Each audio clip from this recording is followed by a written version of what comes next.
নাসিরউদ্দিন পাটোয়ারি কি আসলে জলাতঙ্ক রোগে ভুগছে? আমার মনে হয় তিনি জলাতঙ্ক রোগে ভুগছেন এবং তাকে ভ্যাকসিন দেওয়া দরকার। তাকে ভ্যাকসিন না দিলে তিনি সুস্থ হবেন না। হয় কুকুর তাকে কামড়িয়েছে অথবা তিনি কুকুরকে কামড়িয়েছেন, দুইটার একটা। তিনি এখন খেপা কুত্তা হয়ে গেছেন, মানুষরূপী জানোয়ারে পরিণত হয়েছেন। কোনো মানুষ এরকম আচরণ করতে পারে না। আমাদের মাননীয় প্রধানমন্ত্রী তিনি বাংলাদেশের জন্য কি না করছেন। তিনি ঝুঁকি নিয়েছেন, তার জীবনের ঝুঁকি, যেখানে তিনি নিরাপত্তাহীনতায় ভুগছিলেন, তারপরেও তিনি জেমে চড়ে মানুষের সাথে যাচ্ছেন। ভিটামিন ই ও সি সিরাম 8টি প্রাকৃতিক অয়েল সমৃদ্ধ লিলি সিরাম অয়েল, যা চুল পড়া কমায় মাত্র 30 দিনে।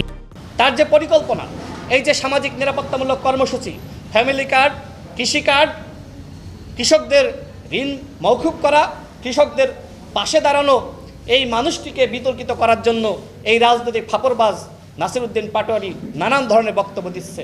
যিনি সম্মান নিতে পারেন না, তাকে কি সম্মানিত ভাষায় কথা বলা যায় বন্ধুগণ?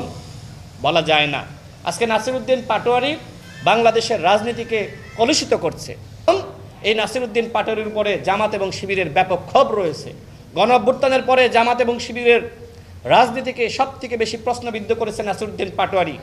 সুতরাং ছাত্রদল নয়, বরং খতিয়ে দেখুন যে শিবিরের সাথে জড়িত কিনা। ডিম মেরেছে শিবির নাকি ছাত্রদল?